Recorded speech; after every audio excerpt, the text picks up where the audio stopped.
harkaan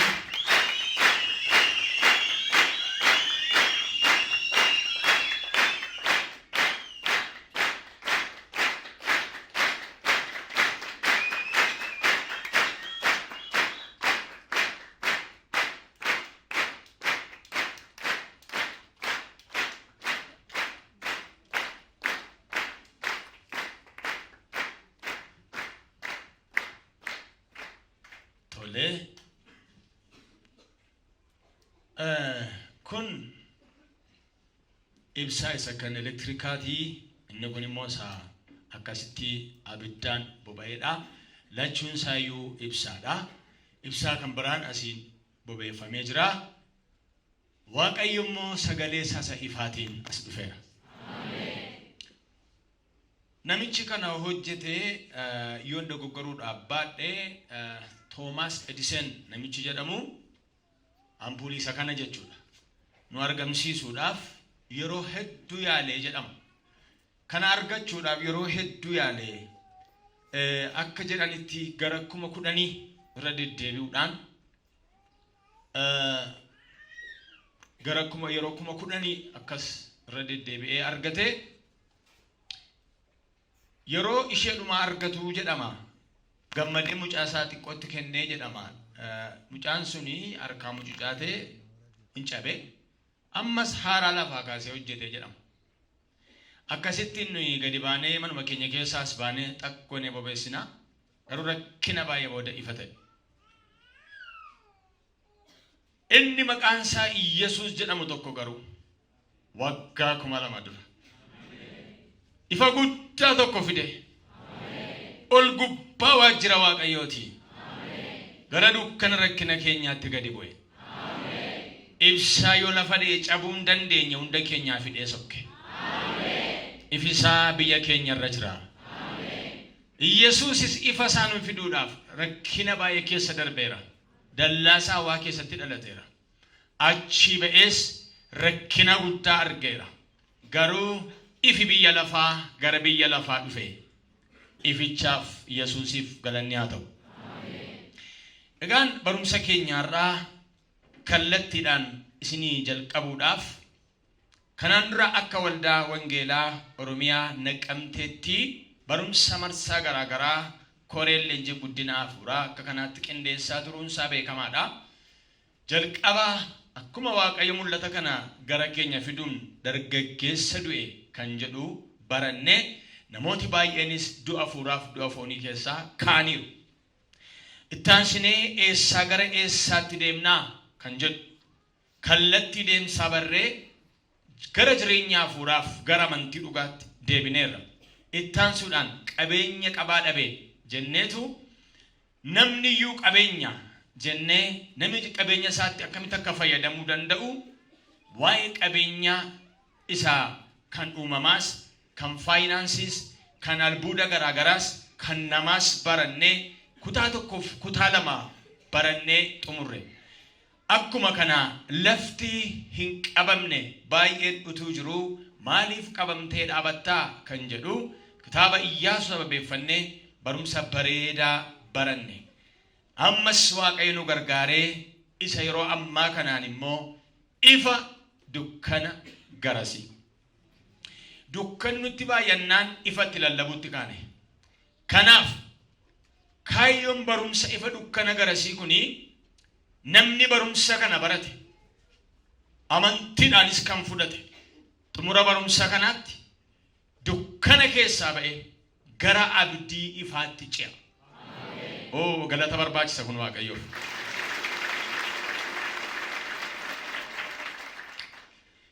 Ka'umsaaf akka nuuf ta'utti kitaaba qulqulluu keenya keessaa raajii Isaayyaas boqonnaa 9 lakkoofsa 2 irratti akkas jedhe. Sabi dukkana keessa jiraatu ifa guddaa isaa hin argaa, warra gaaddidduu du'aa jala jiraataniifis ifni hin ba'aa jedha. Ameen. Kanaaf mata duree keenya tokko jennee har'a jalqabnee ifa dukkana garasii jedhu kana yoo amantiidhaan jalqabdaniif yoo jabaattan utuu nuyi barannu biyya keenya irraa waa hin ifa. Utuu nuyi barannu mana keenya keessaa waa hin ifa. kallattiidhaan gara hiikaatti darbuudhaaf jennaa utuu gara hiikaatti hin darbin gaaffii jedhaati mata duree amma jalatti ifa dukkana garasii jedhaa ka'aatii gaaffii jedhaati qabadhaa.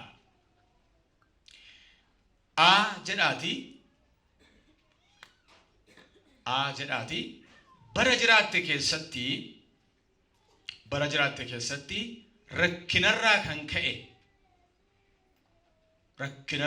ka'e jireenyi sitti dukkanaa'ee beekaa jedha. bara jiraatte keessatti rakkinarraa kan ka'e jireenyi sitti dukkanaa'ee beekaa jedha. kana abbaa beekutu beeka gaa. inni lammaffaan haalli jireenya dukkaneessu darbee wanti jireenya ifaa fidu dhufuu akka danda'u yaaddee beektaa jedha. haalli jireenya namatti dukkaneessu kun darbee wanti jireenya ifaa fidu akka dhufuu danda'u yaaddee beektaa jedha. inni dhumaa gaaffiin gara jireenya ifaatti ba'uuf yaaltee beektaa jedha. gara jireenya ifaatti ba'uudhaaf yaaltee beektaa jedha.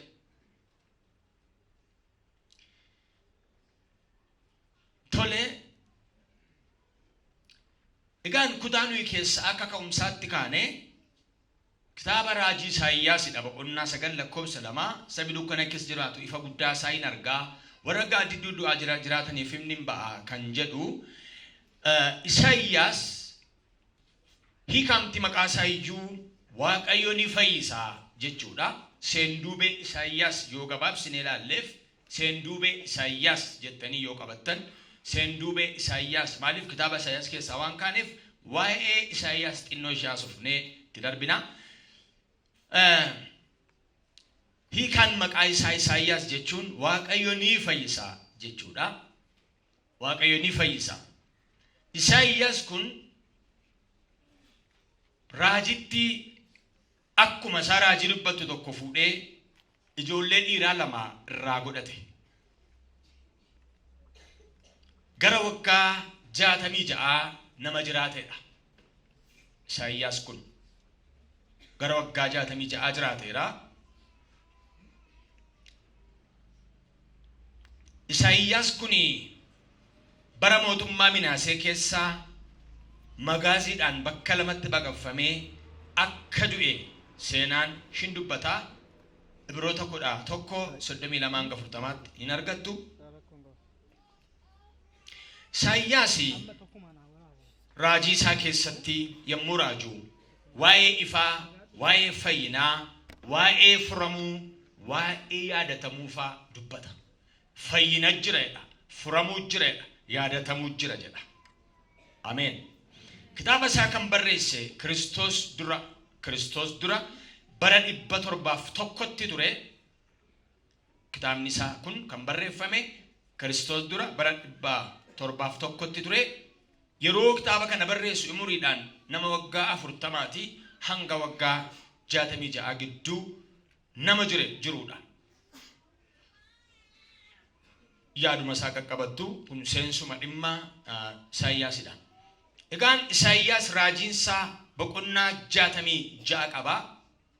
boqonnaa 66 raajee 66 kun bakka lamatti qoodama. innis tokkooti hanga 39tti boqonnaa 1 hanga 39tti waa'ee booji'amuu, waa'ee jireenya rakkinaa, waa'ee dukkanaa raajee. boqonnaa 40 hanga 66tti garuu boojuudhaa hin baana, barri ifaa hin dhufa. Ameen.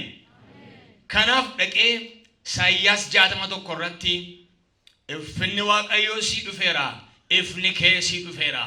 ulfinni Waaqayyoo sii mul'ateera, ifni kee sii dhufeera.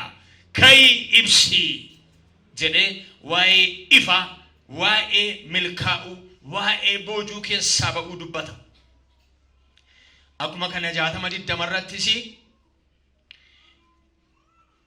si'achi biiftuuf ji'isin siif ibsaa siif hin ta'ani, ulfina kootu ifa keessiif ta'a jedhee nama raajeedha. Egaan kitaaba Isaayyaas boqonnaa 66 keessatti jechi ifa jedhu yeroo 22 barreeffamee argama. Ameen ameen. Mee ifa jedhame ifa. Isaayyaas afaan isaatiin waa'ee ifaa kana si'a 22 irra deebi'ee dubbateera. Raajii Isaayyaas qofaan mootuu hin ta'in jechi ifa jedhu kakuu moofaa keessatti yeroo 500 caqasamee argama. Yeroo 500 caqasamee argama. Kakuu haaraa keessatti immoo yeroo 66 caqasameera. Walumaa galatti kitaaba qulqulluu keenya keessatti ifni yeroo 167 caqafameera. Warra ifaa baga gammaddan. Dukkana kan jedhu immoo Isaayyaas keessatti yeroo 19 barreeffamee jira. Kakuu moofaa keessatti immoo yeroo 121 caqasameera. Kakuu haaraa keessatti dukkanni yeroo 47 caqasameera. Walumatti kitaaba guutuu keessatti dukkana kan jedhu yeroo 168 caqasameera. Kana jechuun ifni 167 dha. Dukkanni 168 dha. Gaafa ifa dukkanarraa hirdhifnu dukkana tokko ta'a.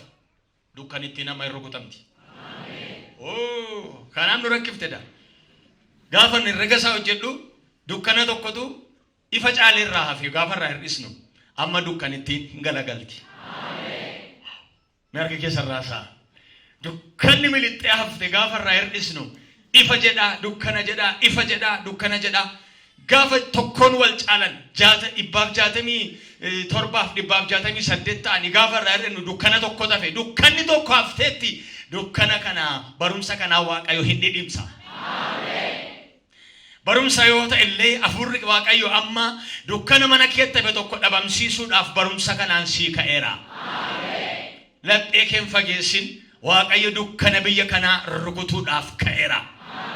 Kanaaf gaafa irraa hirdhiftanii ilaaltan dukkana tokko tafe waa malee waan nu rakkisu dukkana tokko tafe walirraa hirdhifnaan dukkanni tokko hafte waa malee mana keessanii waa sin rakkisu dukkana wayii tafe waa malee biyyi kun hin rakkatu dukkana wayii tafe waa malee yeroo hojjennu nutti hin dukkanaa'u waa maleetu barannu hin dukkanaa'u waa maleetu tajaajillu hin dukkanaa'u waa maleetu hojjennu hin dukkanaa'u namni mana hin taa'u garuu dukkana namni hin fiigaa garuu dukkana sammuun namaa miidhamaadha dukkana milixxee haftee jirti Waaqayyo barumsa kanaan waa hinna. Egaan Isaayyaas immoo waa'ee ifa dhufaa jiru akkaataa garaagaraatiin ibseera. Akka ifni dhugaan dhufus fayyisaan tokko ifa fidee dhufa jedhee dubbateera. Maqaa ifa dhufaa jiru kana Amaaneel jedhee gorsaa jedhee dinqii jedhee waaqa jabaa jedhee abbaa bara baraa jedhee hangafa nagaa jedhee bareechee lafa kaa'eera. Isaayyaas 7:10 irrattis waa'ee dukkana jireenya waliigalaa biyya lafaatti gooftaa malee jiraachuudhaan dukkanaa illee akka Kiristoos ibsus karaa biraa dubbateera. Jara keenya Isaayyaas duwwaatu waa'ee dukkanaa hinaafee dubbata miti. Oromoon numti keenya akkas jedhu gaafa waa'ee jireenyaa yaadanii haasaadha keessa teenya waan ta'eef hin dhageenyaati. Bara miidhamee jireenyi itti ulfaatu, bara beela'u, bara lolamu, bara kaadhabu, bara hojjetee bu'aa dhabu, bara dukkanni jireenyaatti ulfaattu, jireenya isaarraa bara kaaf eebba gaafa dhabu, bara dukkanaa sanadha. Bara dukkanaa sana Oromoon jechuun isaa biiftuutu ifa dhaabe jechuu miti. Ifa kana tafe jechuu miti. Jireenyatu cime jechuudha. Bara dukkanaa sana jedha. Kanumarraa ka'ee maqaa mucaa dhalatullee rakkina isaa sababa godhatee moggaafata. Ijoolleen bara rakkinaa dhalatan maqaan isaanii ulfaataa, duumessoo, gidirsaa, jibbee, hataatuu, yofeetee. Maaliif homaanaan taane ofuma hataatu. Gidirsaa mataa yaa ta'u. Maaliif jireenyi nu gidirsaa jira. Rakkina keessa jiru sana ilaaleetu maqaatti laxxafa. Bara rakkina moggaafnu, bara dukkana moggaafnu, wangeelli nurraa hin kaasaa. Ameen. Rakkina isaa ilaaleetu maqaa moggaasa ga'a. jireenya isaa ilaalee, mirga dhabuu isaa ilaalee, miidhamuu isaa ilaalee, karaa hundumaa yeroo miidhamu waan rakkina isaatii fide mucaarra kaa'ee ittiin of waamaka. Bara milkaa'e immoo bara qotee callaa gaarii argatu, bara horii horatu, bara daldaan horiidhaan guutame, bara quufaa sana immoo bara ifaa sana jedha. Barri ifaa nuuf dhufu. Oromoo wangeelli waa wal fakkaataa tokko qabachuudha. Bara ifaa sana jedha. Kuma raajii Isaayyaas sana ifa arga jechuudha. Ifa dubbata. Kanaaf maqaa ijoollee bara sanaa immoo akka isa durii duumessoo jedhee duumessa rakkinaatti moggaasu gidirsaa hin jedhu, akka durii jibbee hin jedhu. Ilaalee moggaasa. Maal jedhas ammoo jireenyi waan itti milkaa'eef milkii. Ameen. Guutuu. Ameen. Sooressaa. Bashaa. Ifa. Dureessaa. Kana irratti mee galata Waaqayyo. Akkas jedheetu haala keessa jiraatu sana ibsata jechuudha. Mee tokko tokko jenneetu hiika ifaaf dukkanaa yookiin hiika ifa dukkana garasii ilaalla. Mee jalqaba hiika ifa dukkana garasii mata dureen keenya maal jedha waan ta'eef ifa dukkana garasii. Ifa dukkana garasii. Mee warri kanaa olii duwwaan harka ol kaasaati. Ifa dukkana garasii jedhame. Tokkotti dabalame. Mee waan nurraa ifu jira tokkotti dabalaa. Warri addanaa immoo harka ol kaasaati. Ifa dukkana garasii jedhame. Tokkotti dabalaa. Tokkotti dabalaa ammas. Wal duukaa tokkummaadhaan tokko lama sadii ifa dukkana garasii. Ameen. Mata duree ifa dukkana garasii jedhu sana harkaan qaba. Daqiiqa lama kadhanna. Gooftaa ulfinaa tokko jennee ifa dukkana garasiirra harkarra keenya kanachaa jirra mallattoon haa ta'u. Itu barumsi kun tokko jedhee jalqabaa jiru jireenyi dukkanaa'e ifuu jalqabu. Biyyi dukkanaa'e ifuu jalqabu. Ifa dukkana garasii baranna waan ta'eef ifa guddaan nurratti haa ta'u. Humni dukkanaa, abbaan dukkanaa, ergaan dukkanaa biyya dukkaneessuuf ba'e seexanni maqaa gooftaa Yesuus barumsa kanaan qaa jedhee haa cabu. Dubbii wangeelaa kanaatiin sammuu namootaarraa hafuurri dukkanaadhaa qarxam jedhee hadaakamu. Jireenyatti dukkaneessaa kan jiru, baajatatti dukkaneessaa kan jiru, balbala kan itti cufee jiru irraa kan konkolaate haa ta'u. Hafuurri qulqulluun gidduu kana haa deddeebi'u. Maqaa Yesuusiin ameen. Itti fufna egaa. Egaan hiika ifa dukkana garasii jennee jirra. Maal jechuudha ifa dukkana garasii jechuun? Milkaa'ina jireenya rakkinaa booda dhufuu jechuudha. Ifa dukkana garasii jechuun milkaa'ina jireenya rakkinaa booda namaa dhufu. Rakkinichi darbe. Ameen ameen. Dukkanichi darbe milkaa'ina namaa dhufu jechuudha. Amma dukkana fakkaata biyyi kun garuu sagalee Waaqayyoo abdannee ifa walitti agarsiifna. Tokko tuqaa lama jalatti hiika ifaaf dukkanaa ilaalla.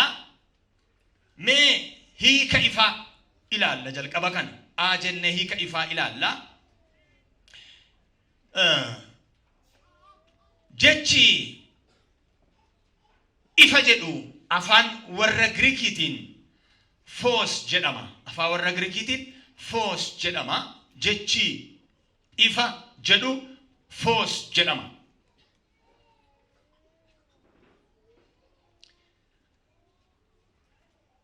Afaan warra Laatiniitiin laaks jedhama. Laaks. Afaan warra Laatiniitiin laaks. Afaan Ingiliffaan maal jedhama? Kadhimamaa Dookter Gammachiis beekumaa osinee keenya jirraas baasuudhaaf amma garuu Ingiliffi dhufee harkisee baasuuf jedha. Akkamittiin simattu?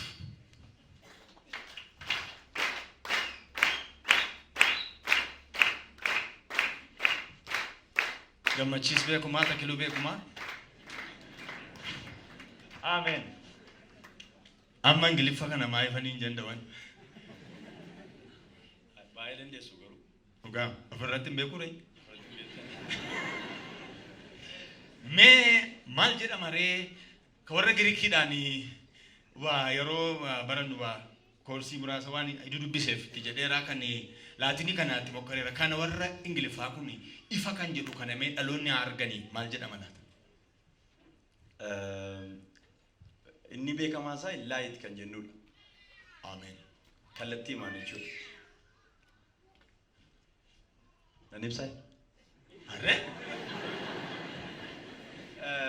Light jechuun yeroo wanti hundumtu argamuu danda'u jechuudha. Laayitiin ofuma isaatiin wanti dachee kanarra jiru marti argamuudhaaf. Ameen. Yeroo wanti hundinuu argamuu danda'u.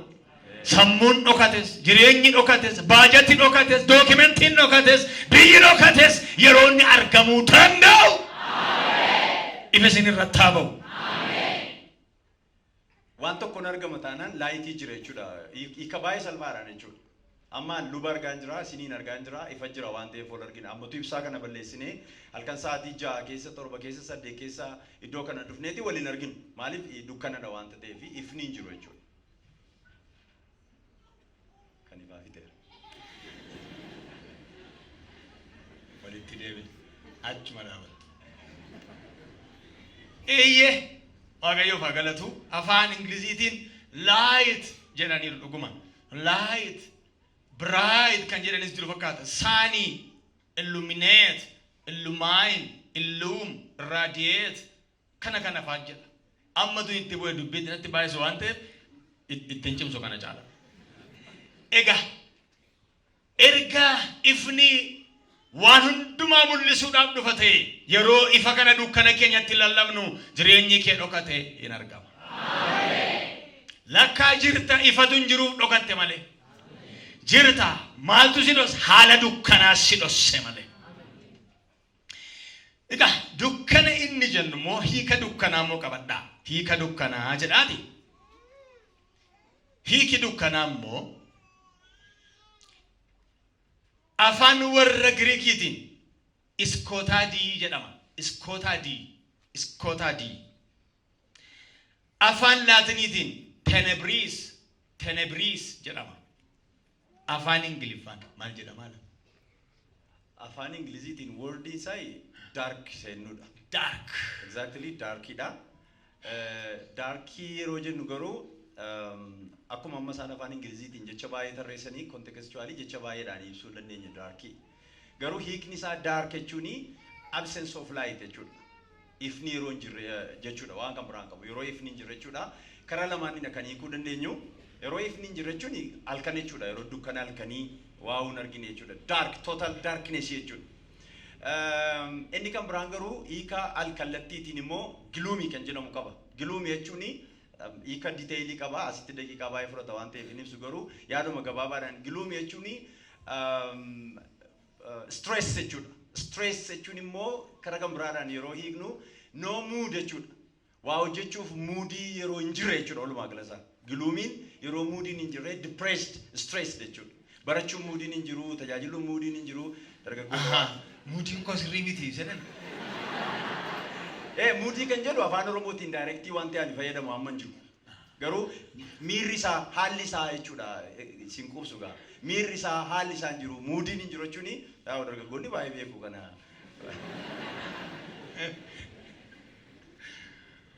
Waaqayyo naa galata. Ameen. Jab godhaa nagaadhaan naa galata. Sina eebbisina Waaqayyo. Eeyyee sirriidha ammuma Ingiliffaa tajaajiltootaatti ani illee obbo Googiliin kan hin gaafadhe obbo Googil akkanaan jedhanitti isuma amma isaan jedhan dark, night, dusk, gloom, dimness, obscurity, blackness jedhan ammasiin qabu. Ilaa dukkanni biyya keenyaan baay'eetti. Yaa Waaqayyo nurraa kaasiyatti. Ameen. Egaan hiika dukkanaa kana yookiin hiika ifaa kana lamaan isaa wal duukaa gaafa ilaallu akkaataa garaagaraatiin ilaallamee mee hiika dukkanaa akkaataa sadiin ilaallaa jedha qabadhaame. Hiika dukkanaa akkaataa sadiin ilaallaa.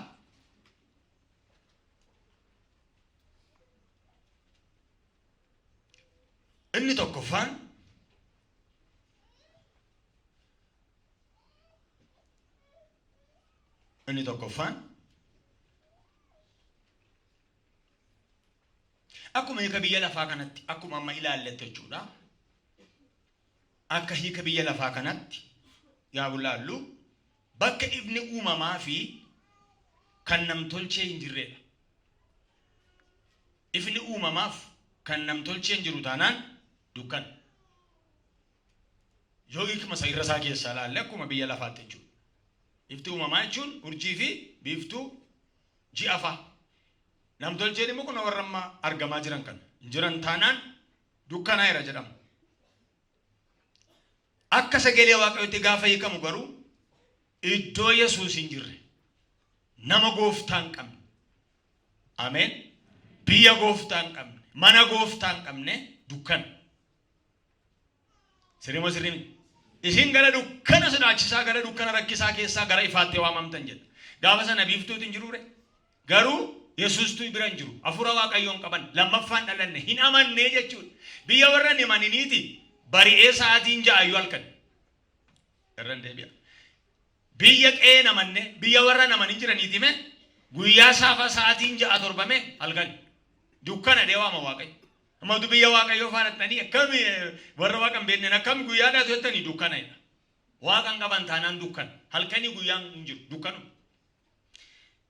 Akka amma barumsa kanaatti gaafa ilaallu immoo akka barumsa amma barachaa jirrutti immoo dukkanni maalii gaafa jennu akka amma barachaa jirru kanatti akka barumsa amma barachaa jirru kanatti dukkanni maalii kan jennu rakkoolee bara kana mul'atan jireenya kan namatti dukkaneessan jechuudha. Dukkanichi rakkoolee bara kana mul'achaa jiran. Nami barachuuf jennu isa dhagaa. Waa'ee biiftuus miti. Waa'ee ganaa gooftaa fudhattanis miti isin gooftaa qabdu. Garuu amma nuyi kan nu barannu jireenyatu nutti dukkanaa'e. Sammuu namaatu dukkanaa'e. Isa barannaqa. Akka hiika barumsa kanaan ifa dukkana garasi jechuun milkaa'ina jireenya rakkinaa kana booda dhufu jechuudha. Warra amananii kiyaa darbaniif. Ameen ameen. Kanaaf rakkoolee bara kana jireenya namatti dukkaneessan. Kanaaf dhagaaffii keenya silaa keessaa erguma dhalatteetii jireenyi ulfaatee haala dukkaneessee beekaayii jedhee gaafate. Haala dukkaneessee beekaayii. Jalqabbi diraamaa silaa keessatti egaa kun hundinuu hin darbaa. Hamma na darbutti, hamma dukkanni ifutti. Ameen. Kunoo diraamicha jalqabame keessatti mana namaa taa'uufaa dhufe gaa. Wal baqachuun dhufe gaa. Utuu wal jaallatanii walitti boo'anii wal geggeessuun dhufe gaa. Jireenyi wal nama jibbisiifti. Dukkanni wal nama jibbisiifti. Bara dukkanaa. Bara dukkanaan ni jennu kun rakkoodha malee rakkoo ibsaa miti. Irran deebi'a. Rakkoo jireenyaati malee inni nuyi barachuuf jennu kun rakkoo elektirikii miti. Rakkoo shaamaa miti. Rakkoo ifa aduus miti. Noo rakkoo jireenya dukkanaa qabna. Isa kana wangeelli nurraa ibsuu barbaada. Oo baga nagaan dhuftan. Waan sitti dukkanaa'e jireenya rakkisaa sagalee barumsa kanaan sirraa hin dhidhima. Amma mee bal'isaa laala biyyi keenya dhuguma rakkoo keessa hin jiru. Itti dukkanaa miti amma. Mee barumsa yaadee natti agarsiisa. Dhuguma yoon taa'ee ilaalu jireenya makiyaa jiraannu gabaan oollee gallu barumsa nuun barannu jireenya nuun jiraannu dukkana fakkaatti haalli cimaadha kan jedhu mee harka keessa natti agarsiisa. Har'a noo rakkina yoo argeen beeku dukkana siin beeku nama hedduu dhiisi. Namni oduu biyyaa qabdan namni biyya hirtan namni naannoo jirtan bara kan namni biyya hirtan. Waan dhageessanirraa miidiyaa dhageessanirraa waan agartanirraa jireenya agartanirraa dukkanaa miti laata. Dukkanaa miti jo. Inni baratu dukkanaa masaaf barata. Ay fayyuma naqee achoola. Abbaan isin moomeetti maa barattu jedhee ma erga. Dhaqee maa barattu jedhee erga. Jireenyi namoota baay'ee dukkana. Hin jiraataa dukkana. Maatii biraa dukkana. Magaalaa biraa dukkana. Baadiyyaa biraa dukkana. Nama dhuunfaa biraa dukkana. Ifatu jira maqaa Yesuusiin. Hoo amma ifa lallabna. Dukkana keessa jirra garuu ifa argina. Ameen. Kanaaf akka barumsa kanaatti dukkana jennee gaafa hiiknu biiftuu dhibe jechuus miti, ibsaa bade jechuus miti, jireenya bade jechuudha. Warra jireenyi babbade itti dukkanaa jara keenya. Hinaasaa hin dhaga'amu, hin deemaa hin argamu. Bara dukkana. Ameen. Bara dukkanaa mee namni si wayaa adii yoo uffatteu waan fedhe yoo godhatteyyuu sin argan. Si argu garuu sin argan. Bara saatu dukkan. Hin ifa biiftuun jira ibsaan garuu sin argan. Jira waan hundumtu garuu sin argan. Bara dukkanaati. Jireenyi dukkanaa immoo jalqaba sammuu keessaati. Ameen ameen. Luqaas 24:45 qabadhaa. Macaafa hawbataniif sammuu isaanii ibse jedha. Sammuun isaanii maaliif qabame? Lafi dukkanni bartootaa biyya. Lafi dukkana isaanii bakkee irratti lakkii sammuu keessaati. Amma namni baay'een ifuma keessa deema. Dukkanni dhalootaa keessaati. Maaliif? Itti dukkanaa'ee sammuu isaanii kana keessaa dukkana wayitu guutee jira. Amma Waaqayyo barii miilanaa bakkee irraa jalqabamin sammuu kee keessaa bariisisa. Akka baratti argita. Akka jirtu argita. Erga sammuu keessaa ifee alaasii ifa. Namni barana Waaqayyo hubannaa haaraa fidee fi sammuu isaa keessaa waa ifuuf jira. Miidhami keenya ifa biyya keessaa dhabuu duwwaa miti, dukkana biyyaa duwwaa miti, dukkana sammuu. Hawbatanii sammuu isaanii ibsee jedha. Kanaaf dukkanni taatee lafarratti argamu qofaa utuu hin taane taatee sammuu dhalootaa wajjin wal qabatudha. Nama sammuun isaa dukkanaa'e alaa baatirii ibsiteef sin argu. Namni sammuun isaa dukkanaa'e alaa ifi jiraateef sin argu. Kan isaa sammuu keessa malee biyya keessa miti. Jireenyi ulfaatte sammuu dukkaneessiti. Ameen ameen. Dhaabbanni ibsaa gadhiisu immoo sammuu keessatti ibsuu hin danda'u. Karaa keenya irraa itti ibsa malee sammuu keenya keessatti ibsuu hin danda'u. Electric poweriin humni ibsaa biyya kanaa bakkee irra nuu ibsa malee sammuu keessa nuu ibsu. Amma Waaqayyo jalqaba sammuu keenya ibsa. Hafuurri qulqulluun ameen ameen sammuu keessan kana ibsa. Ani edaa jira haalanna dukkaneesse malee kan jedhutu sii dhufaam. Kanaaf furmaanni ifa keenyaa ibsaa fi ifa aduu wajjin kan wal qabatu miti. Harka Waaqayyoo mul'achuu wajjin wal qabata. Ameen ameen. Dukkanaa'u ifaa utuu hin ta'in dukkanaa'u haalaati. Namoonni biyyaaf magaalaa ifa keessa jiraatanii sammuu isaanii keessatti garuu dukkana argu. Irraan deebi'a. Namoonni biyyaaf magaalaa ifa keessa jiraatu sammuu keessatti immoo dukkana argu. Dhimma keenya ifi bakkee kanaa furuu hin danda'u. Barana maqaa Yesuusiin ifa bakkeetu hin ta'in keessa keenyaa fura qulqulluun nuu ibsa.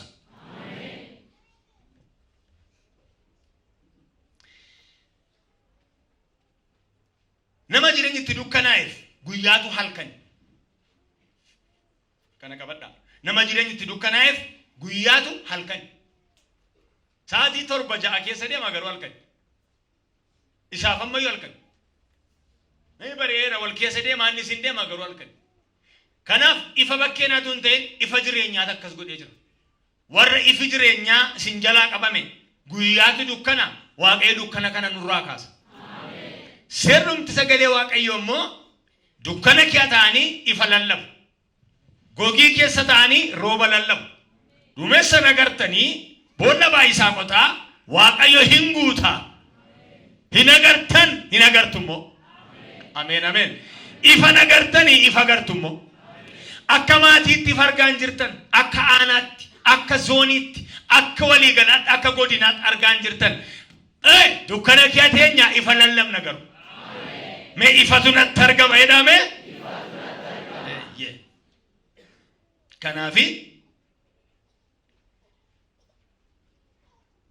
haalatu dukkaneessa malee rakkoo ifa dhabuu miti. Mee yaada kana qabattu rakkoolee haala dukkanaa fidan rakkoolee haala dukkanaa fidan.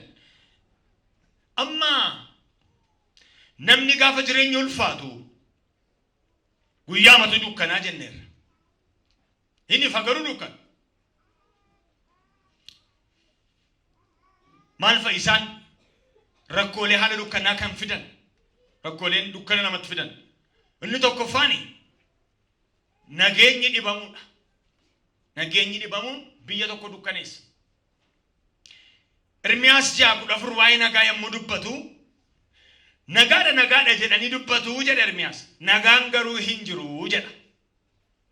Nagaadha jedhu nagaan garuu hin jiru jedha. Camni saba kooti akka waan salphaatti fayyuu akka waan camni saba kooti salphaatti fayyuu nagaadha jirre. Ermiyaas inni caba sana sirriitti beeku nagaa miti jechaadha. Maaliif sentii caba isaanii argeeran hafuura Waaqayyootiin hammam akka isaan caban arge. Ameen ameen. Namni irra keessa laalee Israa'el fayyaadha, sabni fayyaadha jedha. Nuniyyuu hamma caba keenyaa kan beeku Waaqayyo duwwaadha. Hamma caba biyya kanaa kan argu, hamma caba wallaggaa kan argu, hamma caba dachee keenyaa kan ilaalaa jiru Waaqa duwwaadha. Kanaaf nagaan itti hin jiraatin nagaadha jedhuudha. Garuu dhaloonni caboodha itti dukkanaadha. Itti dukkanaadha fayyuma deemu malee hanqina jireenya nageenyaarraa kan ka'e lafti dukkana. Akka argan deemanii galuutu dhabama jechuudha. Rakkooleen kun rakkoolee jireenya dukkaneessanidha. Ijoollee amma aanaarra iddoo adda addaarra yeroo laaltan dhuguma nagaan jira. Dukkana mitiire akka argite deemtee galta. Adhufuudhaan amma rakkatte mati. Mee wal gaafadha harka wal qabaati. Mati mushulukkee fayyaa'uun akkasumatti dhufe seeteedha jedha. Warri keessa maa irra jiru nama simbiraa gurratti dhaatime.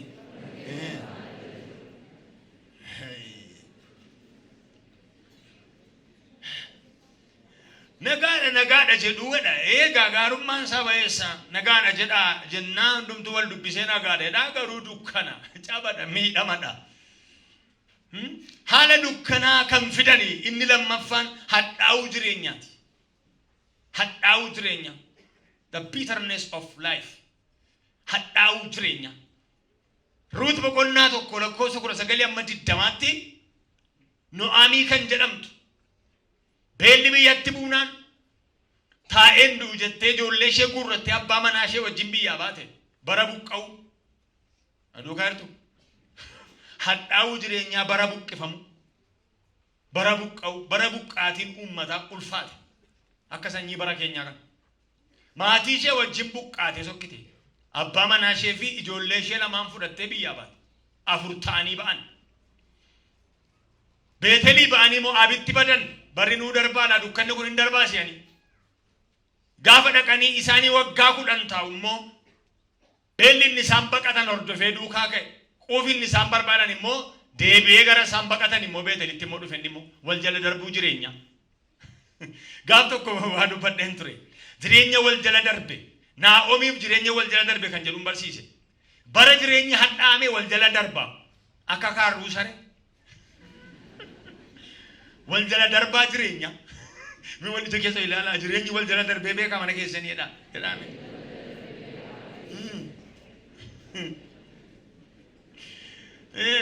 wal jala darba maadhani baaduun arfaasaa dhufaa asheetiin birraa dhufaa eessattan argee unaa jedhe wal jala daddarbe jechuudha yeroo baaduun dhufu midhaanni asheetiin immoo hin geenye wal jala waasaa dhugaa jechuudha gaa midhaanni bishaatu immoo qomarrataa waa ittiin gabbuufatu hin qabu wal waamteen dhuftuu himan maqaa Yesuusiin jireenyi bara hadhaa'ume wal jala darba kophee miilla garaa garaa ta'a siliipperiif siniikerii ta'a yeroo kaa'attee deemtu tokko qaqab jedha tokko haddub jedha wal jala darba jireenya hadhaa'u dukkana ulfaachisu keessatti jireenyi Naa'omii faa wal jala darbe gaafa jireenyi Beeteliin dhufu isaan immoo baqatanii Mo'aabiin dhaqan Mo'aabi immoo beela jira beela baqannaan hordofee qabe jara keenya yoo Waaqa nama gargaare malee dukkana keessa jire wal jala dabarti kanaaf baqachuuf kaate bara baqannaa Kanaaf dhaloonni keenya takkaa iddoodhaa iddootti baqata, takkaa immoo iddoodhaa iddootti buqqaa, takkaa immoo horii ofii karaarra deema, takkaa immoo ijoollee harkisee karaarra deema, takkaa abbaa manaa bada, takkaa ijoollee bada, takkaa haadha manaa bada. Warri kaan immoo akkuma silaa horii wal barbaadaa babbadeera. Naa'omiin ijoollee ishee dhiiraa lamaan fudhattee akkuma kana immoo abbaa warraa ishee fudhattee 4 ta'anii ba'anii aganii achitti akka gaa'ilaayyuu godhatanii akka maalattan bareeda jechuuyyuu ta'anii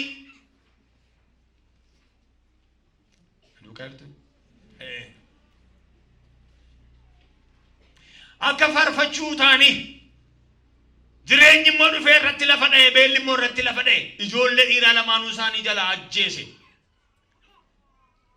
Orfaaf Ruutiin reefuutti heerumanii jaartii duukaa biyyatti deebinaadhan achi immoo waamaniiru. Maadhan erga isin kaatan immoo jireenyi fooyya'eeraadhan. Yeroo dukkanaa sana obsa namaan laatu badi namaan jedha. Jireenyi itti ulfaannaa waggaa 10 gidduutti badde waggaa 10 gidduutti jireenyas deebi'ee wal jala daddarboo taphatu jireenyaa jin. Achitti jireenya harkaa rukutame kottaa immoo kaanaa ittee kaate.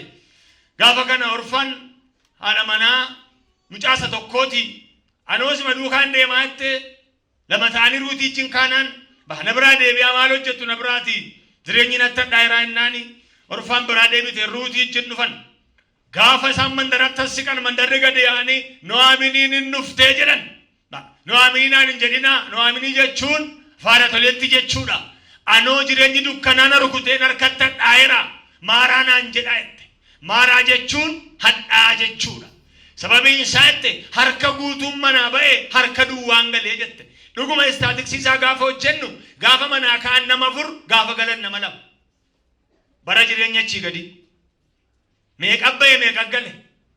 Akka bara keenyaa kan hin baana malee hunda galaasa wallaalle yaa Waaqni nu gargaariyaati.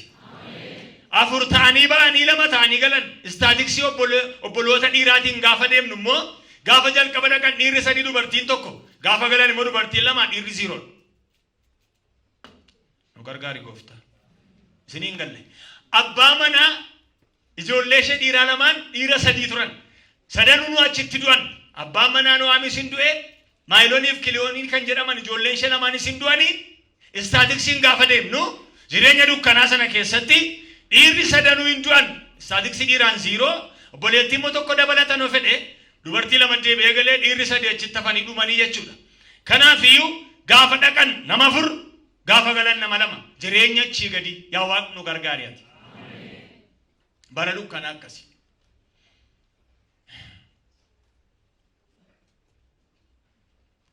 Egaan hadhaa'uun jireenya dukkaneessa jechuudha. Inni sadaffaan harka qallinni jireenya dukkaneessa. Muraasan irraa kaasa hunda isaa itti fufaa deemna. Harka qallinni illee jireenya dukkaneessa. Namni gaafa rakkoo ikoonomiitiin yookiin harka qallinaan gaafa miidhamu guyyaa masaatu dukkana. Fakkeenya 15 irratti akkas jedha. Fakkeenya 15 irratti nama waa qabuuf hundiyyuu firaayedha. Hiyyeessa garuu firri isaa hin jaallatu jedha. Aggeeffadha. Nama waa qabuuf hunduma firaayedha. Dhuguma nama waa qabu hundumtu intinii keenyaati jedha. Akaakaa 7 irratti dhufeetti firoo. Inni dengadde VAT bitame adaadaan intinii keenyaatti naa oola. Maqaa maal biteef? VAT. Intinii gamoonni dengadde intiniitti ijaarame eessuma obboleessa adaadaan intinii ta'ee eessuma intiniitti immoo intiniitti naa oola.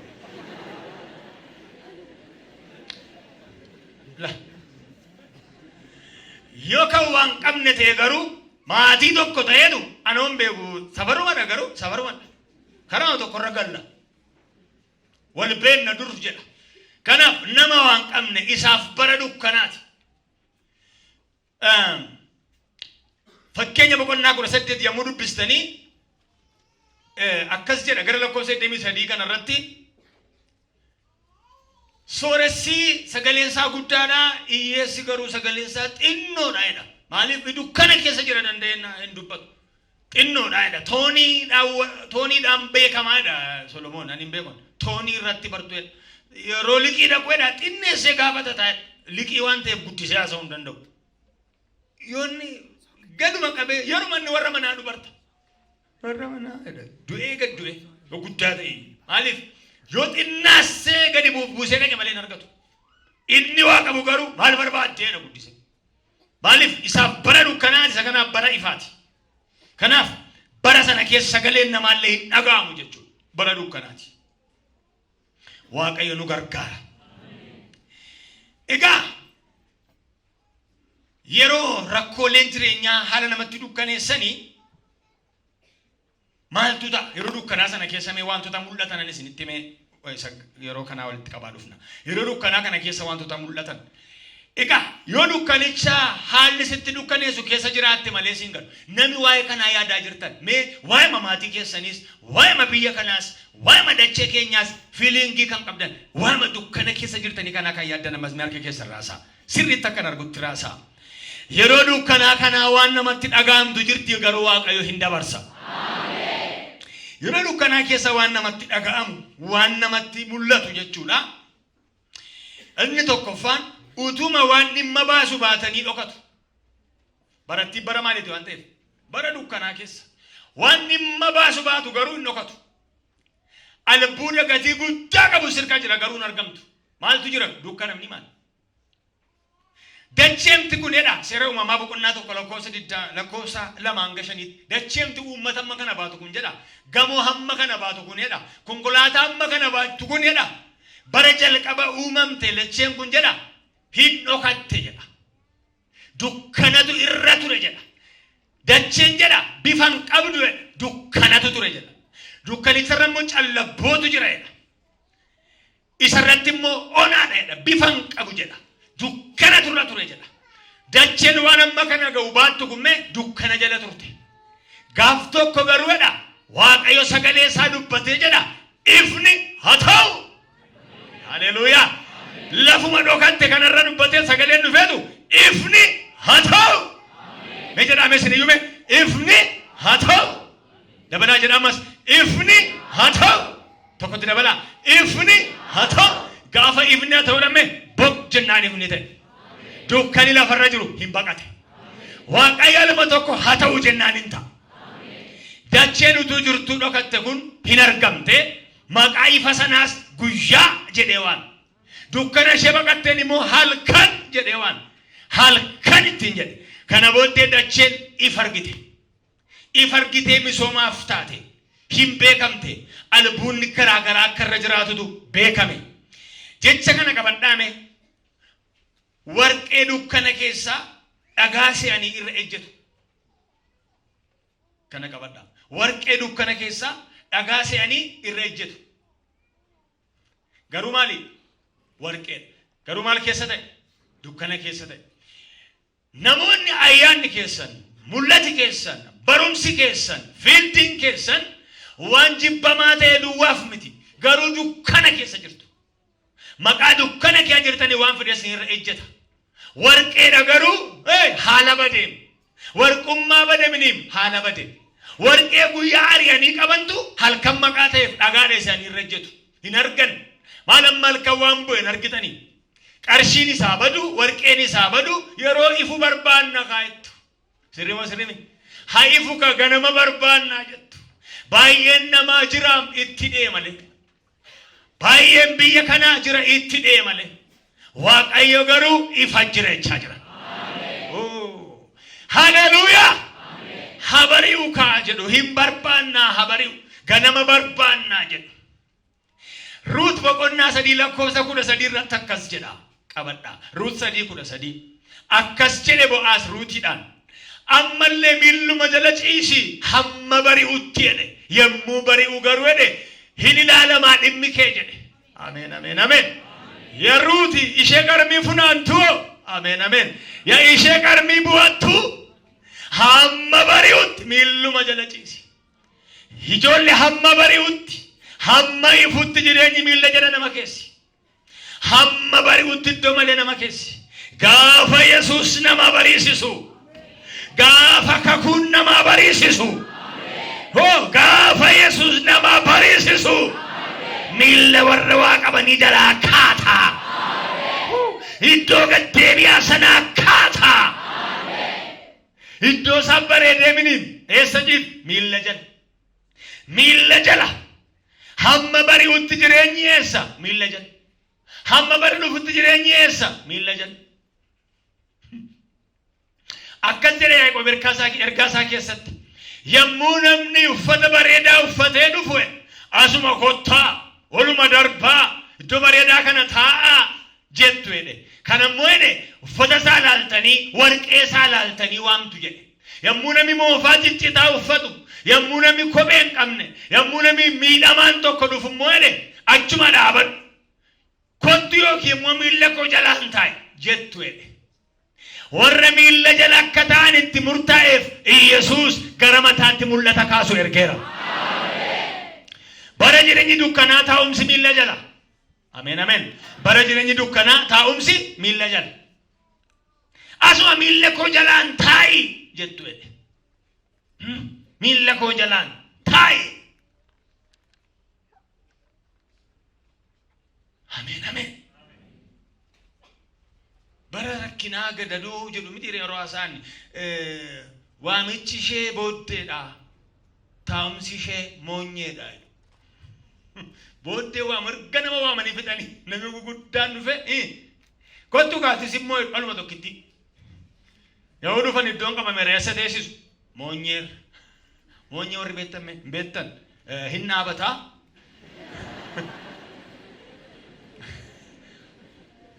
Muka moonyee kan jedhamu jira. Akka waa tumutti qophaa'a. Yeroo ciisu immoo xarapheessaa ta'a deebi'e. Kana waamichi ishee booddeedha. Taa'umsi ishee boruu dhufitta jedhu boruu dhugitta jedhu maal jechuudha? Boruun dhuftaa boruu dhuddee sana irraa dhugee dhuddaa jechuudha. Maqaa Yesuus. Akkas jechuudha. Oromoon waan meeqa beekachuudha wal qabata. Kanaaf wangeelli miilla jala taa'i jedhu. Egaa warqeen dukkana keessaa dhagaa isaanii irra hojjetonneerra. Ifaa si mul'isu dhibe malee ati jirta. Ameen ameen. Ishee kana qabadhaa. Ifa si mul'isu dhibe malee ati jirta.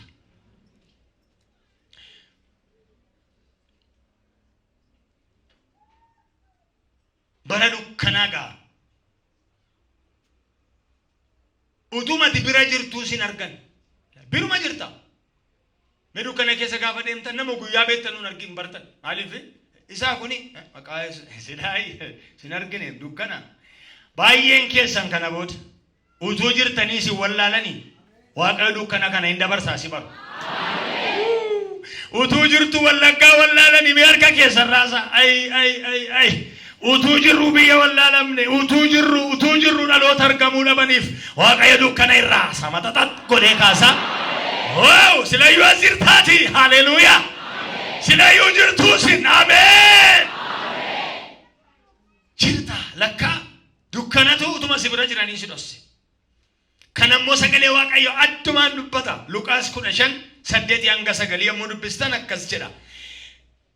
Isheen meetii 10 qabdi. Meetii 10 keessaa inni tokko hin bade. Isheen immoo ibsaa qabsiifte. Ameen ameen. Yeroo isheen ibsaa qabsiiftu immoo manicha keessa hin harte. Yeroo isheen hartu immoo meetiin hin argame.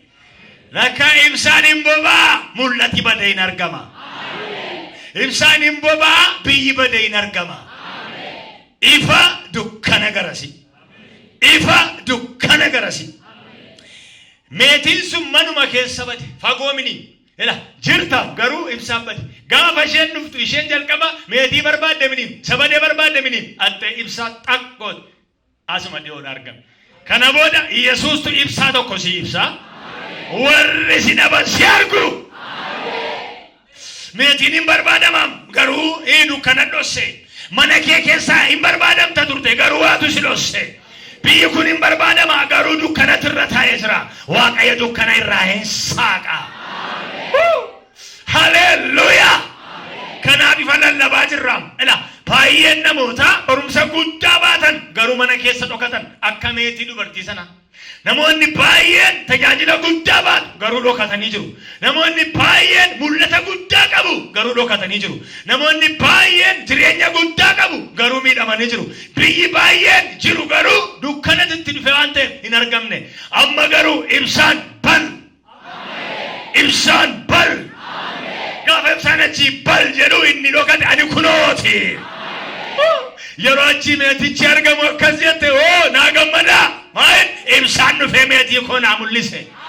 Ifi guddaan tokko biyya kanarratti dhufaa biyyi kun hin argamte. Hamma utuu dubbatu dhaga'amuu dadhabe kan. Hammatu jiruu jiraachuun isaa shakkame kan. Hammatu qabduu qabeenyi kee dhokate kan. Hammatu baratteerti dookimentiin kee dhokate kana. Hammatu ergaa wangeelaa sirra jiru waan wangeelli biyya hin jirre fakkaate kana. Ifi tokko hin dhufaa. Ifi tokko hin dhufaa. Haala keessaa dhokatte keessaa hin argamta. Hamma dhokatte si ilaaluudhaaf fiigu. Gaafachi meetiin sun argamu yaa firoota abeet naa gammada. Hayi dukkanni nurraa ife warqeen koo argame. Meetiin koo argame. Firoota ishee waamtee jedha. Firoonni ishee yaa'anii dhufaneedha. Hin gammadanedha. Lakkoofsirra ta'e hin guutame. Sila sagal kudhan keessaa tokko badee lakkoofsi hin fokkise maal ta'e sagal ta'e amma ibsaan dhufe inni badeen argame lakkoofsi hin guute jira hin argama hin arga keessarraa isaa ifi tokko mana namootaarra hin dhufa jireenyi bade manni bade hin argama jirta haala siloose malee jirta haala dugalisi qabe malee jirta dukkana wayii sirra jira malee waaqayyo sagalee gadhiisaa jira. Raasekeetiree paanamashiya ijoollee waaqayyo mana namoota baay'ee mana dhokataa mul'isa. Dubbiin waaqayyo akkas jedha. Ibsaan yookiin ibsaan gaara gubbaa dhokachuu hin danda'u. Jedheetu manni tulluu gubbaarratti ijaarames yeroo hundumaa hin argameedha. Waaqayyo lookeeshinii kee jijjiiruu jalqabaa. Amma mee ijoo ilaame akka keessarraasaa jirtam dukkana ta'e malee jirtam dachaa rakkinaa kee hirta malee dachaa misiriin ni baasu. Mana kee jireenya kee isa gajjallaatti ilaalan gararratti akka ilaalan godha. Manni gaara irratti ijaarame dhokachuu hin danda'u. Abbaan karaa deemu ilaa mana sana. Abbaan karaa deemu ilaa mana gama sanaan agartanii. Maaliif iddoo tole. Ergaa kana booddee waaqayyoo iddoo argamuu dandeessu tokko.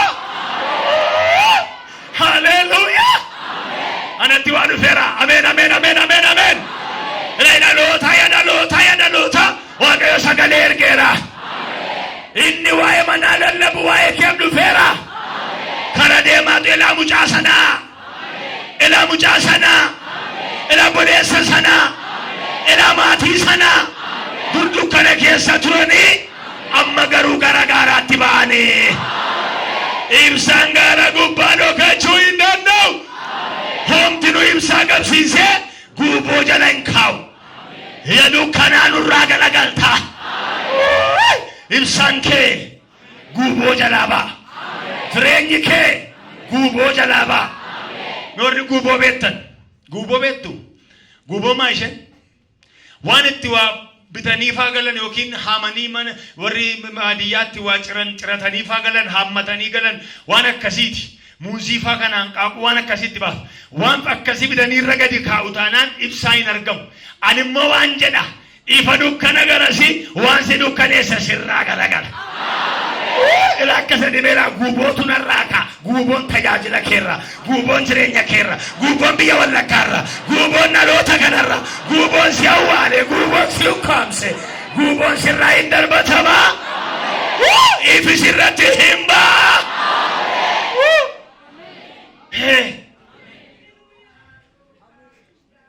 Maqaan isaa ulfaatu. Ameen. Kanaaf inni guuboo irraa kaasu meeticha sin argamsiise ifin dhufa. Saduraa moototaa 3:30 irratti mucaa tokko qabu halkanutu rafaneedha. Isheen tokko irriba jaallatti fakkaata irra ciiftee jefte. Maqaa Yesuus. Hin quuqulleedha. Dudoo dukkanaa mini maal? Oduma jettu mucaan ishee duute. Mucaan duunaan ishee mabira garas karraftu immoo akkuma ishee dhiyoo mucaa godhatte mucaan dhiiruma lamaan isaanii maa inni du'aatti na rakkise dukkana maliisaa maal beetti na dhibeette fuutee dhatte mucaa isa fayyaa ishee sana jalaa gotottee fudhattee isa du'aa kana bira raffifte. Dukkana qaqqabdee walaaltee mucaa godhattee dhiiftee irratti deebite isheen kunis. Waan dukkana kan kee kan hin ta'intu sitti geeddaramamini Waaqayyo gidduu gala. Ganama laallaan mucaamin yeroo laaltee moosu jettu du'aadha. Mana wal geessanii ka iddoo mana Solomoon lafa mana mootummaatti wal geessanii wal himatanii innillee ogummaa guddaan gargar baase gargaran isinii baqassaa billaa naa fidaa innaa naati mucaa didde achi atta ilaalaan ajjeesinaa itti. Innoo dhugaa kana bari'aadha mucaaf deebise. Walumaa gala yeroon dukkanaa hamaadha. Yeroo dukkanaa keessa ulfaataadha. Yeroo dukkanaa namichatu jedhama bara duriitii uffata isaa kuula qabu kana uffatu akka ammaa kana suuqiidhaan bitatan isa dhaamee uffata busana uffatu hundi isaa kuula qaba. Haati manaan isaas qamisii isaa hojjetattee saanduqa tokko keessa kaawwatu. Innis immoo gaabii isaa hojjetatee saanduqa tokko keessa kaa'atu. Boo'ichatti argamnaan halkan sagalitti wal dammassanii wayaa fudhatee kaa'u. Innoo gaabii dhesee yana lamanaa fudhatee ka'e. Egaan halkan waan ta'eef fuudhee lafa mana warra boo'ichaa ga'anii hamma ammaa sakkoo warra buufata kuula qaba waan ta'eef isuma see deema. Gaa balbala warra boo'ichaa ga'anii urgufatu hiikamuu fidida. Urgufate dide akkas argimnaan yaa'uu malee hiikamuu dide. Gaafa laalu qamisiidha malee gaabii miti. Yeroo dukkanaa jireenyi wal jala darbaadha. Waan kan keetaan ta'e hin taane iyyuu hin beektu. Haala dukkanaa keessatti rakkisaadha. Amma garuu fakkeenyaan dubbadde kana waa malee miti. Waaqayyo garuu dukkana kana keessa waan wal darbe kana hin geeddara. Egaa nuuf ifti maal ishee jettuun dubbadde kadhanna nuuf ifti maal nuuf Yesuus Kiristoos ifa. Ameen ameen. Jara keenya Yohaannis boqonnaa tokko lakkoofsa 14 irratti ifichi gara biyya lafaa dhufe biyyi lafaa garuu hojii ishee dukkana waan ta'eefi ifa kana jibbitee dukkana jaallattee jedha. Dhaggeeffadhaa. Ifichi gara biyya lafaa dhufe sila isinitti meera. Garuu biyyi lafaa hojii ishee dukkana waan ta'eef hojii gosa dukkanaa saaxila waan jettuuf ificha sana jibbite. Ifa kana maal godhan? Luqaas 23:44 irratti muka fannoo irratti baasanii ajjeesan. Ajjeesanii fannisanii ajjeesan. Yeroo ifi kun achirratti fannifamu ifi kun yeroo lubbuun keessaa bahu sa'aatii sadiif guutummaa addunyaarraa iftiin cite. Ibsaan hin bade biyyi lafaan dukkanaa'e. Sa'aatii sadii guutuu biyyi lafaa dukkana ta'e. Kana jechuun biyyi lafaa ifa isa ta'e Kiristoosiin dhaamsite. Ijoollee nuuf ifi kan ta'uu danda'u Kiristoosi. Biyya kanaaf Kiristoos fuula isaa hin deebisa. Biyyi lafaa garuu ifa hin jaallattu. Maaliif ifa keessa hatuun hin mijatuuf waan ta'eef ifa keessa waliin dha'uun hin mijatuuf waan ta'eef hattuun sagantaa hanna ishee galgalarra kaawwatti. Maaliif ibsaan hin jiru waan ta'eef dukkanaan da'attee hojjetti. Fakkeenya warra biyya lafaa kana Kiristoos immoo waldaa kiristaanaaf ifa fidee dhufeera. Warra ifa isaatti gammaddan. Ameen ameen ameen ameen. Kanaaf nuuf ifa keenya kan ta'e Yesuus Kiristoosidha. Mul'ata Yohaannis 21:23 irratti akkasidha. 21:23 irratti si'achi immoo ifti aduu ifti ji'a hin barbaachisu. Ulfina Waaqayyootu ifa isaanii ta'a. Yesuus Kiristoostu ifa isaaniitiidha. Kanaaf fuula keenya kana duratti ifi guddaan Yesuus mo'ichaan nuuf hin mul'ata. Kanaaf ifa keenya isa ta'e Kiristoostu nuuf ifadha. Inni kan biraan Waaqayyootu nuuf ifadha. Isaayyaas 60:19-20tti Waaqayyo ifa keedha inni jedhu achirratti ibsameera. Sadaffaan ni dhuma sagalee Waaqayyoo ifa keenya. Faarfannaa 119:105 dubbiin kee miilla kootiif ibsaadha. Dubbii Waaqayyoo biyya kana ibseera. Kanaaf yeroo dukkanaa keessa haalota mul'atan ilaalleerra. Ifa keenya kan ta'e immoo Yesuusiin dhufa. Misiraachoo yerootti ifa lallabuu jalqabne kanaa kaasee rakkini dukkanaa mana keetii baqachuu jalqaba. Sagaleen ifa jedhu mana kee galaa dukkanni karaa boroo baqatee ba'a. Irratti ta'u kun ifi mana koo galeera jedhame lammata natti dukkanaa'u jedhaa kame chap godha galateeffadhaame Waaqayyo.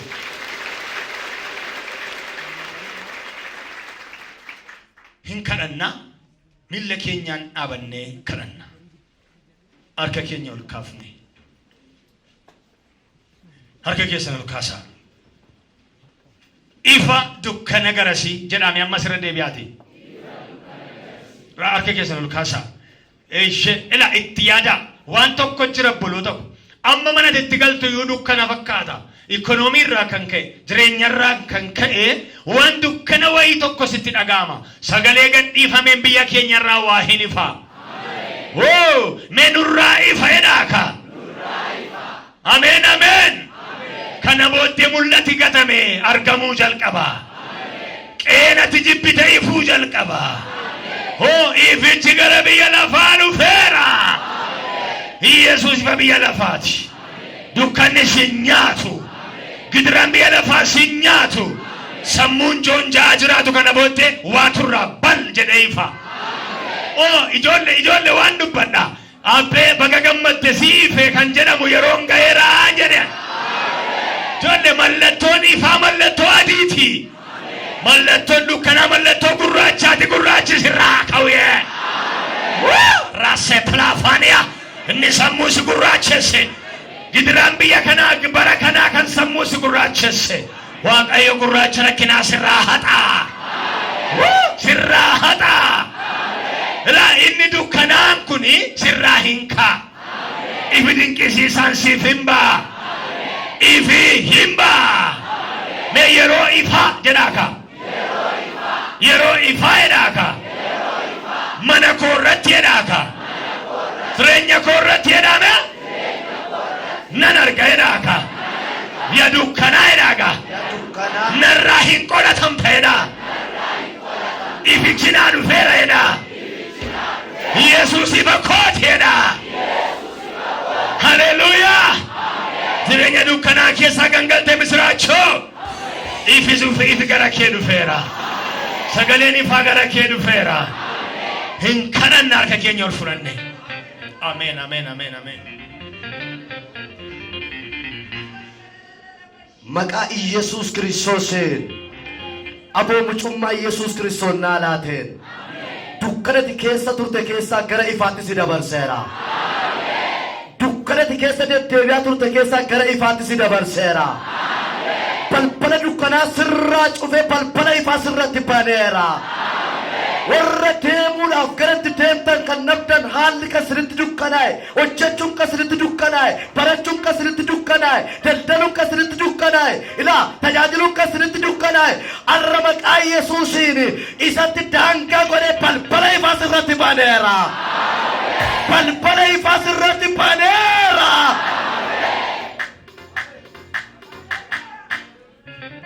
Harka isa lamaan gara waaqatti ol fudhadhaa. Amantii qabaadhaa. Namoonni dubbii sagalichatti amanaa ooltan, dubbichatti kan amantan ofitti firoomsaa ooltan, maqaa Yesuusiin torban ja'a baratama barumsi kun garuu kan warra amananii battalumatti warri amananii fudhatan maqaa Yesuusiin yeroo kana booddeetti guyyaa borii jalqabee dhuga ba'umsa afaan isaanii keessaa saaqamee dubbatamuu jalqaba. Kloto litivania maralabato sekravaya. Haleluuyaa. Dhuga ba'umsi gurguddaan ergasii kanatu naaf ife. Mul'ata hojiitu naa ife. Mul'ata barumsaatu naa ife. Mul'ata tajaajilaatu naa ife. Mul'ata biyya tokko biyya biraatti sochootu naa ife. Jedhanii namoota baay'ee afaan isaanii keessa dhuga ba'umsi dubbatamuu jalqaba. Hangafi kanaa siif haa ta'u. Hangafi kanaa siif haa ta'u. Anna namane nan dubbadhe. Inni sin ta'ee jedhe Phaawulos. Anis wangeela lallabamaa walitti amaneera. Sagaleen dhagaa jiruttis amaneera. Ifti guddaan tuuta siin bahin mana kee haa galu. Ifti guddaan itoo siin bahin iddoo hojii kee haa galu. Ifti guddaan itoo siin bahin sabara kee haa galu. Ifa kee arganii namoonni gara kee haa dhufani. Si'achi jiinnis ifa siif hin laatu. Jiinatichaati ifa sii laata miti. Aduuti ifa sii laata miti. Anatu siif ibsa. Jedhamee inni barreeffamee jiru suni maqaa Yesuusiin galgala kana siif raawwatamu. Siif raawwatamu. Siif raawwatamu. Humna maqaa Yesuusiin dukkana rakkinaa sirraa urgufeera. Dukkana dhukkubaa sirraa urgufeera. Dukkana cubbuu sirraa urgufeera. Dukkana hiyyummaa sirraa urgufeera. Irela habaha sakrafai. የምስራች የምስራች ቱታ ጉራች ወይ ነሞታ ባየራ ባጅራ ቱታ ጉራ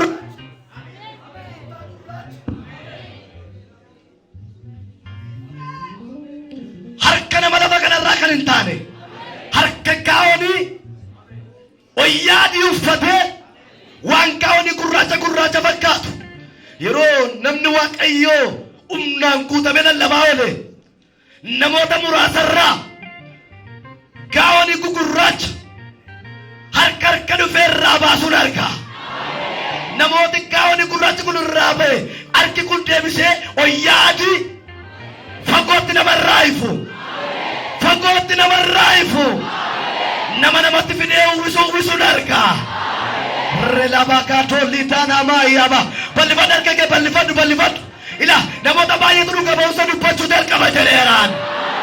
Definoo borii facaasaa hin taane itti fufula torba fuula keerra jiru situ dhugaa ba'a. Maal kun ennaan tuttaa gurraachi kun rakkina ituu isaan hin barbaadin rakkina kan uffatan ituu hin barbaadin waan isaan dhossu keessa lixanii kan dhokatan dukkana isaan dhosseedha. Isaan kanaaf yeroo kootu dhufe anatu harka koon irraa baasee jedhe Waaqayyo uffata ayyaana koo sanitti uwwiseedha naan jedha. Raas harka kee mirgaa sochoosi amani dukkanni kaleessaan irraa ka'eera jedhe. Tuttaan cubbuun irraa ka'eera jedhe. Maqaa Yesuusiin sirraa tarsee